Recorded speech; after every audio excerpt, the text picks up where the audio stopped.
जी तो बिस्मिल्लाहिर्रहमानिर्रहीम अस्सलाम वालेकुम। आफ्टर लॉन्ग टाइम हम 2017 के मेंटोरशिप पे आखिर आ ही गए हैं और 2017 के मेंटोरशिप को हमने स्टार्ट कर लिया है, जिसमें आज हमारा है लेक्चर 3। ठीक है। और इससे पहले जो चीज़ें मैंने आप लोगों से यूट्यूब पे शेयर की, जैसे MMXM वॉल्यूम 1 वॉल्यूम 2, वो चीज़ें आपके लिए बहुत ज़्यादा इंपॉर्टेंट थी। ठीक है। यहाँ के 2 लेक्चर्स जो थे वो उसके लिए इम्पोर्टेंट थे कि अगर आपको बेसिकली थोड़ा सा क्वार्टरली शिफ्ट्स का पता हो तो आप सेशंस की तरफ इजीली जा सकते हैं। आपको जो इंट्राडे ट्रेडिंग है उस पर थोड़ी सी हेल्प मिलती है क्वार्टरली शिफ्ट से या एबडा डेटा रेंजेस से। ठीक है। तो इस वजह से हमने सिर्फ 2 वीडियोस यहाँ पर लगाई थी और उसके बाद जो है हम 2017 से MMXM वॉल्यूम 1 और वॉल्यूम 2 पर चले गए थे। तो आज है हमारा लेक्चर 3, जिसमें हम देखने वाले हैं ओपन फ्लोट एंड एबडा डेटा रेंजेस को थोड़ा सा डीप। ठीक है। अब यहाँ से 2017 की मेंटोरशिप भी हमारी चलेगी और साथ ही साथ मैं कोशिश करता हूँ कि कोई एक और अच्छी सी प्लेलिस्ट आप लोगों के लिए यूट्यूब पर जल्दी से लाइव करूँ। ठीक है। तो चलते हैं लेक्चर की तरफ। आज जो हमारा लेक्चर है वो बेसिकली क्वार्टरली शिफ्ट्स के साथ एबडा डेटा रेंजेस को डिस्कस करना है। एबडा डेटा रेंजेस में सबसे पहली जो चीज़ हमारे पास आती है वो है ओपन फ्लोट। अब बेसिकली ओपन फ्लोट है क्या चीज़? The current open interest above and below market price, shorts protective buy stop और अबव लास्ट बियरिश। अब होता क्या है कि जब भी कोई भी रेंज आप उठाते हो, इस चीज़ को छोड़ दो, ये जो यहाँ पे शिट मैंने लिखी हुई है इसको छोड़ लो। सिंपल सी बात अपने जहन में रखो, किसी भी आपका कोई सिस्टम है उसकी रेंज का हाई एंड लो आपके लिए क्या होगा, या उसके हाई एंड लो पे जो बाय स्टॉप या जो सेल स्टॉप्स होंगे वो क्या होंगे, वो सेफ होंगे। तो वो आपके लिए क्या कहेंगे, वो जो जहां से आप ट्रेड कर रहे हो और जहां तक बैकवर्ड से फॉरवर्ड कास्ट जो कर रहे हो वो आपके पास क्या होगा, वो आपके पास एक ओपन फ्लोट होगा। Buy stop above short term high, buy stop above highest high in last 3 month जो ये बता रहा है, buy stop above the current 6 month high और buy stop above the current 12 month high. ठीक है। यानी कि जितने भी हाईज और लो, जो लो होंगे, जो शॉर्ट टर्म हाई होंगे, जो इंटरमीडिएट टर्म हाई और लो होंगे, वो सारे आपके पास ओपन फ्लोट में आएंगे। अब ओपन फ्लोट को बेसिकली हमने ट्रेड कैसे करना और एबडा डेटा रेंज के साथ हमने उसको कैसे अलाइन करना है। यहाँ पे मैंने माइकल का चार्ट लिया है। माइकल के चार्ट में ये लेना ज़रूरी था ताकि यहाँ से थोड़ा सा इजीली आप इस चीज़ को समझ सकें। अब अगर देखें तो ये हमारे पास 20 डेज है, ये 40 डेज है और ये 60 डेज है। ठीक है। यहाँ पर हमने पूरा एक अपने अपडेट एक क्वार्टरली शिफ्ट को हमने डिस्ट्रीब्यूट, एक क्वार्टरली मेजर शिफ्ट को हमने डिस्ट्रीब्यूट कर दिया 20 डेज में। ठीक है। अब इस लो से इस हाई तक, इस रेंज के दरमियान ये जो रेंज है ये हमारे पास ओपन फ्लोट है। और जो हम आगे ट्रेड कर रहे हैं, लेट्स से कि ये रेंज हमारी साथ ट्रेड हो रही है, तो यहां से लेके यहां तक का हाई भी हमारे पास ओपन फ्लोट में ही आएगा। ठीक है जी। तो ये है हमारे पास ओपन फ्लोट। अब यहां पर जो सेफ होंगी, जो सेफ लो होंगे या जो सेफ हाईएस्ट हाई होंगे, वो हमारे पास क्या होगी, एज अ ओपन फ्लोट हमारे पास वो वर्क करेगी। ठीक है जी। अच्छा, फिर हमारे पास आ जाता है यहाँ पर, जैसे अब बैकवर्ड कास्ट करें एबडा डेटा रेंजेस में। एबडा डेटा रेंजेस में मैं आपको पहले बता दूं कि जो 20 डेज 40 डेज और 60 डेज, जैसे हमने क्वार्टरली शिफ्ट में पढ़ा था, क्वार्टरली शिफ्ट हमारे पास 3 मंथ का एक मेजर शिफ्ट होता है, एक मेजर क्वार्टर शिफ्ट होता है। फिर उस एक क्वार्टर के अंदर हमारे पास एबडा डेटा रेंजेस यानी कि inter bank price delivery algorithm जो होता है, जो कि 20 डेज 40 डेज और 60 डेज पे हम जिसको डिस्ट्रीब्यूट करते हैं, वो रेंज हमारे पास यहाँ पर आ जाती है। जैसे हमने इस रेंज को ले लिया है, अब इस रेंज के लो से इस रेंज के हाई तक हमारे पास एक ओपन फ्लोट है। और ये ओपन फ्लोट का जो हाई है, ये जो हाई है या ये जो लो है, ये हमारे लिए बहुत ही इंपॉर्टेंट है। यहां पर हमारे पास प्रोटेक्टिव सेल स्टॉप और बाय स्टॉप्स पड़े होंगे। ये हमारे लिए क्या होगा कि बैंक्स जो होंगी वो इस चीज को टारगेट करेंगी या इस चीज को टारगेट करेंगी आपके बाइस के मुताबिक। आपने जब भी देखना है तो इन हाइज को और इन लोज को देखना है। भाई सिंपल सी बात है, जो 20 डेज हैं और जो 40 डेज हैं, फर्स्ट ऑफ ऑल तो आप अगर इंट्राडे ट्रेडर हो, आप इंट्राडे ट्रेड कर रहे हो, जैसे कोई सेशन वगैरह ट्रेड करते हो या शॉर्ट टर्म ट्रेडर हो आप, तो आपको 20 डेज का डेटा आपके पास होना लाजमी है। 20 डेज की रेंज का आपके पास होना बहुत इंपॉर्टेंट है।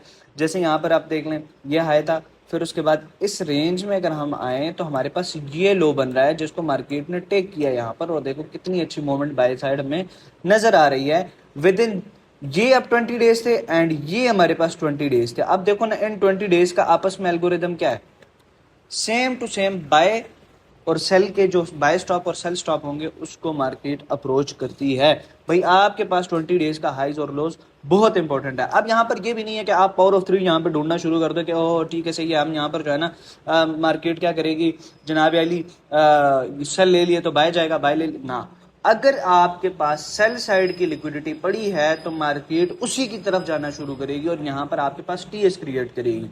ठीक है, टर्टल सूप जिसको कहते हैं, जिसकी वीडियो हमारे बेसिक जो प्लेलिस्ट है उसमें पड़ी हुई है। अब जो टर्टल सूप है, ये जो कंसेप्ट है, ये माइकल कहता है कि मैंने जो है इसको स्टडी किया हुआ है the smart street smart book से।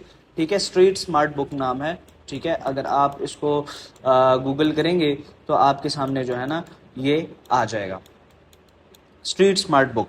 अच्छा, अब स्ट्रीट स्मार्ट बुक में जो दो बंदे हैं, अब इन दो बंदों का आपस में, एक बंदा है ट्रेंड फॉलोइंग, जबकि दूसरा क्या कहता है, दूसरा कहता है कि भाई टीएस किस तरह वर्क करेगा और टीएस हमारे लिए किस तरह चीज़ों को फेल करेगा, एक फॉल्स ब्रेकआउट कैसे देगा। ठीक है, जो डेनिस और होज पोज, एक होज पोज बंदे का नाम है, जड़ा भी खोती था पुत्र। अब होज पोज जो है और ये जो डेनिस जो है, ये दोनों आपस में जो है बैच और मुबाइसे में, मतलब टीएस वगैरह और वो बाकी मैंने ज़्यादातर रीड नहीं की, लेकिन बस जो माइकल के मुताबिक जो उसने चीज़ें बताई हैं मैं आपको भी बता रहा हूँ कि टीएस जो है वो किस तरीके से फेल हो। अब टीएस एक लॉन्ग टर्म सिस्टम है, एक अब यहाँ पे जब एबडा डेटा रेंजेस में आओगे तो आपके लिए टीएस बनने में काफ़ी टाइम लगता है और आप काफ़ी सारी आपका स्टॉप लॉस भी बहुत माइनर सा बन जाता है, लेकिन ये है कि आपके लिए उस चीज़ को फॉलो करना बहुत लंबा पड़ जाता है। ठीक है, लेकिन ये बहुत ही अच्छा सेटअप है, एक अच्छा कन्फ्लुएंस है अगर आप इसको शॉर्ट टर्म ट्रेडिंग में अपनी लेकर आते हैं। जैसे कि जैसे आप डेली के ऊपर अगर आप ट्रेड करोगे वो तो आपके पास बहुत एक लंबा सिस्टम बन जाएगा ना। ठीक है, जैसे ये है, उसके लिए आपको वेट करना और वो बाकी सारे लांझे हैं। खैर, हम बात कर रहे थे तो डेनिस और रोज पोज के जो है ना बैसो मोबाइसे में ये टीएस हमारे पास आता है और वो कहता है कि एक फॉल्स ब्रेकआउट होता है बिलो द सेल स्टॉप और बाय स्टॉप, जिस तरीके से जो है ना ये सारी चीज़ें आपके पास होती हैं। तो यहाँ पर हम बात कर रहे थे कि 20 डेज, 40 डेज और 60 डेज, जैसे आपके पास अभी तक का ओपन फ्लोट ये है, ये आपके पास ओपन फ्लोट है। ठीक है, अब जैसे ही हम नेक्स्ट पर जाएंगे तो हमारे पास ओपन फ्लोट इस एरिया से लेके इस एरिया तक आ गया, क्योंकि हमारे पास 20, 40, 60, 20, 40 एंड 60, 60 डेज एंड 60 डेज, पूरा एक क्वार्टर एंड अगला एक क्वार्टर। अब हम जब ट्रेड, अब देखो आप एक नए ट्रेडर हो, आपने तकरीबन साल बाद आप आए, एक सेटअप पे आए एज एन न्यू ट्रेडर। ठीक है, और आप बैठे लैपटॉप पे, आपको नहीं पता, या आप कोई न्यू पेयर ट्रेड करना चाह रहे हो, अगर आपने उसको इससे पहले नहीं ट्रेड किया तो आपने क्या करना है, अगर आप शॉर्ट टर्म ट्रेडर हो या इंट्राडे ट्रेडर हो तो आप क्या करोगे, आप सिंपली 20 डेज को देखोगे, पिछले 40 डेज को देखोगे एंड 60 डेज को देखोगे, और जैसे जैसे आपके पास नेक्स्ट 20 डेज बढ़ते जाएंगे आप एक एक जो पिछले प्रीवियस 20 डेज को छोड़ देगा जो बिल्कुल फर्स्ट है, लाइक आपने इस 20 डेज को यूज किया था। ठीक है, अब जैसे ही ये 20 डेज यूज हो गए आप नेक्स्ट पे आ जाओगे, आप इस सेकंड 20 डेज पे आ जाओगे, फिर ये जो अपडेट डेटा रेंज का जो आपके पास 20 डेज था ये आपका यहाँ से शुरू हो जाएगा, फिर ये 40 एंड यहाँ पे 60, फिर आपके यहाँ पे 60, और इस तरीके से आप बढ़ते जाओगे। ठीक है, और इस तरीके से आप जाते जाओगे और ये आपका ओपन फ्लोट उसी तरीके से मूव होता जाएगा जैसे अभी तक का हमारा ओपन फ्लोट। अगर हम सिर्फ बैकवर्ड पे देखें कि अगर हम बैकवर्ड कास्ट कर रहे हैं इसे पीछे पीछे तो हमारा ओपन फ्लोट ये है, लेकिन जब हमने इसमें से इस चीज़ को हटा दिया तो हमारा जो नेक्स्ट ओपन फ्लोट आया वो यहाँ से लेके यहाँ तक ओपन फ्लोट आ रहा है। ओपन फ्लोट से मुराद यही बाय स्टॉप, और अगर आप देखोगे तो यही बाय स्टॉप आगे भी हमारे पास क्लियर हो गए, first, second, third, fourth, fifth, six, seventh, 8, 9, 10। बहुत ज़्यादा तेज़ी होगी लगता है। अब with in next 10 to 11 days में हमारे पास क्या हुआ कि ये जो बाय स्टॉप्स थे क्लियर हो गए। ठीक हो गया, तो ये था हमारे पास ओपन फ्लोट की एक छोटी मोटी सी झलकियाँ। ठीक है जी। अच्छा, अब आ जाते हैं यहाँ पर। अब जैसे यहाँ पर इसने किया हुआ है, पहले 20 डेज को ट्रेड किया, ठीक है, यहाँ तक हुआ, फिर 40 डेज को ट्रेड किया, फिर 60 डेज को। ठीक है, अब अगर ये यहाँ तक ट्रेड हो चुका है, अब ये क्या करेगा, अब जब नेक्स्ट ये जाएगा तो इसने इस 20 डेज को पकड़ लिया और यहाँ से एक पीछे, मतलब ये जो 20 डेज था उसको हमने क्या कर दिया, माइनस कर दिया यहाँ से, क्योंकि भैया हमारे पास अब नेक्स्ट ये 20 डेज आ रहा है, ये ठीक है, ये 20 डेज हमारे लिए जो लिक्विडिटी पूल है, जो हमारे पास बाय स्टॉप और सेल स्टॉप्स हैं, वो क्या करेंगे, वो नेक्स्ट 20 डेज और 40 डेज को देखेंगे। ठीक है, मतलब कि यहाँ से अब हमारे पास एक ओपन फ्लोट बन गया, फिर अब हमारे पास नेक्स्ट ओपन फ्लोट होगा तो यहाँ से यहाँ तक का ओपन फ्लोट बन जाएगा। ठीक है, सेम आप इसी तरीके से आगे आगे जाते जाओगे। अच्छा, अब हमारे पास ये सिस्टम वर्क कैसे करता है? ये सिस्टम भाई सिंपली वर्क करता है। ये डायरेक्टली देखो, ये एक long term trend following system है, long term trend following system है। ये डायरेक्टली कनेक्टेड है सेंट्रल बैंक से, इंटरेस्ट रेट मार्केट से कनेक्टेड है। जो मैंने आपको बताया इससे पहले कि किस तरीके से आपने जो बार चार्ट्स के हिसाब से मैंने आप लोगों को बताया कि फ्यूचर के चार्ट्स को किस तरीके से स्टडी करना है, ठीक है। उसमें मैंने आपको ये सारी चीज़ें एक्सप्लेन की हुई हैं, वो अभी आगे हम वीडियो में भी देख लेते हैं। अब जैसे यहाँ पर देखो, ये प्रॉपर डेली का चार्ट है। ये लो, यहाँ पर मार्केट ने क्या किया, टेक किया, ठीक है। ये हमारे पास बन गया। फिर यहाँ पर अगेन बाय स्टॉप्स, अगेन हमारे पास मार्केट ने यहाँ पे ऑर्डर्स एकोमोडेट किए, डिस्ट्रीब्यूट हुए मार्केट। यहाँ पर हमारे पास बाय सेल स्टॉप बन गए, बाय स्टॉप बन गए। मार्केट ने क्या किया, जब नेक्स्ट हमारे पास ट्रेंड शुरू हुई,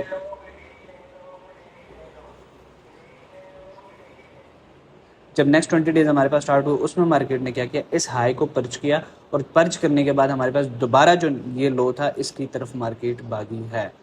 तो ये सिंपल सा एक सिस्टम है जिसमें आप 20 डेज, 40 डेज और 60 डेज को देखते हो। आओ ज़रा आप मार्केट में इसको देखते हैं। Okay, so first of all हमारे पास यूरो यूएसडी का चार्ट है, और यूरो यूएसडी के चार्ट पर अगर हम देखें तो हमारे पास लास्ट 20 डेज ये बन रहे हैं, जिसका हाई हमारे पास अगर देखा जाए तो ये 20 डेज़ का हमारे पास हाई था, जिसको मार्केट ने वेरी नाइसली जो है वो क्या किया है, स्वीप किया है। फिर आप अगर ये देखें तो ये हमारे पास 20 डेज़ का लो आ जाता है, जिसको आप ओपन फ्लोट कह लें, या आपके एक ओपन फ्लोट होगा। अब देखो, जैसे ही मार्केट ने इस हाई को पर्च किया, टेक किया, तो किस तरीके से मार्केट रिवर्स हुई, ठीक है।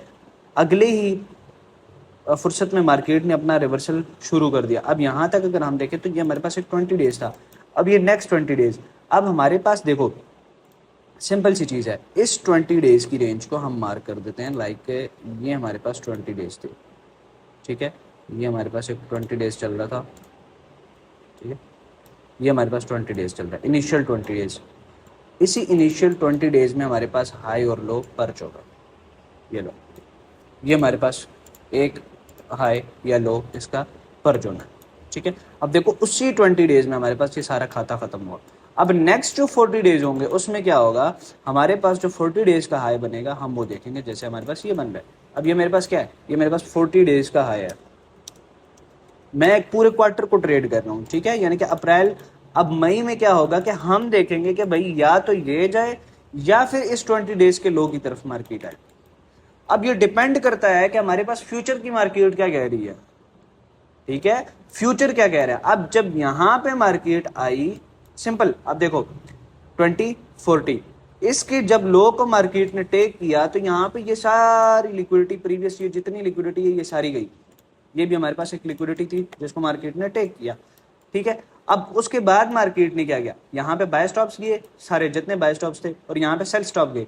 इसी तरीके से सेम ये सारा प्रोसेस चल रहा है। 20 देन 40 एंड देन 60 डेज में हमारे पास ये हुआ। अब अगर प्रीवियस 60 डेज को देखें तो वो फिर और लंबी कहानियां बन जाएंगी, लेकिन हम इस करंट को देखेंगे, ज़्यादा पीछे नहीं जाएंगे, सिर्फ इसी उसमें बता देता हूँ। अब देखो, जब इसने ये लिक्विडिटी टेक की ना, अब इस क्वार्टर की बात कर रहे हैं हम, इस क्वार्टर से आगे छोड़ दो। यहाँ पे तो आपके पास ये शुरू हो रहा है आई थिंक Q2, ठीक है। तो Q2 को अभी आप भूल जाओ, इसको छोड़ दो। अभी हम सिर्फ ट्रेड मैं बात कर रहा हूँ अभी इस वक्त प्रीवियस क्वार्टर की, जो Q1 हमारे पास स्टार्ट हुआ है इस ईयर का। अब इस ईयर के Q1 में जब प्रीवियस क्वार्टर का लो टेक किया, अब यहाँ पर हमारे पास कंफर्मेशन क्या है यार, मैं इसकी देख लेता हूँ, लेट्स से जीबीपी के साथ इसकी मैं एसएमटी देख लेता हूँ, जो कोरिलेट एसेट है इसका। अब कोरिलेट एसेट क्या कर रहा है, कोरिलेट एसेट हमारे पास ये लो टेक नहीं कर रहा, जबकि जीबीपी ने क्या किया है, कोरिलेट जो जीबीपी है वो कोरिलेट एसेट उसका नहीं टेक कर रहा, जबकि आपके पास सिंपली जो यूरो यूएसडी है वो उस लो को टेक कर रहा है। सिंपली आप अगर इसको देखोगे तो आपको नजर आ जाएगा कि किस तरीके से ये वर्क कर रहा है, ठीक है। और उसके बाद मार्केट बाय साइड पर जाना शुरू हुई। बाय साइड जब जाना शुरू हुई तो उसके लिए जो इंपॉर्टेंट अगला स्टॉप था, अब हम इस क्वार्टर में आ गए हैं, ठीक है। फरवरी का मंथ है, अब इस क्वार्टर में हम आ गए हैं। फरवरी के मंथ में क्या होता है कि मार्केट ने अपने आप को क्या किया, जो 20 डेज है, जो उसका ओपन फ्लोट है, जो प्रीवियस जो 20 डेज का हाई है उस तक भागना शुरू कर। क्यों, उसके लिए वो इंपॉर्टेंट है। अब प्रीवियस तो लिक्विडिटी उसने उठा ली है, अब इस क्वार्टर में क्या करेगा, जो प्रीवियस क्वार्टर के जो प्रीवियस 20 डेज होंगे, जो उसका प्रीवियस ओपन फ्लोट होगा, वो उसके पीछे भागना शुरू कर देगा। ये इसकी एक सिंपल सी कहानी है और ये एक सिंपल सा सिनेरियो है जिसको हम देख रहे हैं, ठीक है। तो इसके ऊपर आप लोगों ने काम करना है। और यही सिंपल सा सिनेरियो आप लोगों ने अपनी बाकी जो भी चीज़ें हैं, जिस तरीके से मैंने DRT वगैरह भी करवाई हुई है, जो डेली बाइस हैं उसको सारे को इसके साथ अलाइन करो और उसके बाद इसके बैक टेस्ट करो, ठीक है। अच्छा, अब अगर इसको मैं फ्यूचर के चार्ट की मैं बात कर रहा था तो उसको भी ज़रा यहाँ पे अलाइन कर लेते हैं। अब यहाँ पे यूरो USD के फ्यूचर का चार्ट हमारे सामने खुला हुआ है, ठीक है। और ठीक है, ठीक है। अब यहाँ पर देखो, ये इसका फ्यूचर का चार्ट है। अगर आप देखो तो ये आप लोगों ने डायरेक्टली यहाँ पे मार्केट ने ये इक्वल लॉस, ये जितने भी रिलेटिव इक्वल लॉस से सारों को टेक किया और उसके बाद ये हमारे पास बहुत ही नाइसली हमारे पास जो है ना बाई साइड गई है। हमारे पास DXY पे अगर हम देखें ना तो यहाँ पे भी हमारे पास एक बहुत ही अच्छी सी SMT है। इस पॉइंट पर भी अगर DXY को इसके साथ हम अलाइन करें, ये आपने खुद करना है। अगर आज आप लेक्चर देखोगे या अगर आज आप नहीं देख रहे और आप देख रहे हो तो 3:30, ठीक है, 3:30 की स्विंग को, ठीक है, 3 मंथ, तीसरा महीना 30 जो है डेट है आपके पास और 2026 इसका लो। और उसके बाद 13 तारीख तीसरी महीना मतलब मार्च 13 मार्च 2026 ये जो लोज हैं आपने इसको देख लेना है DXY के साथ और आपको पता चल जाएगा कि ये किस तरीके से चल रही है मार्केट। सो ये सारा सिस्टम है जो चल रहा है। फ्यूचर की मार्केट को साथ अलाइन किया करें, ये बहुत इंपॉर्टेंट होता है।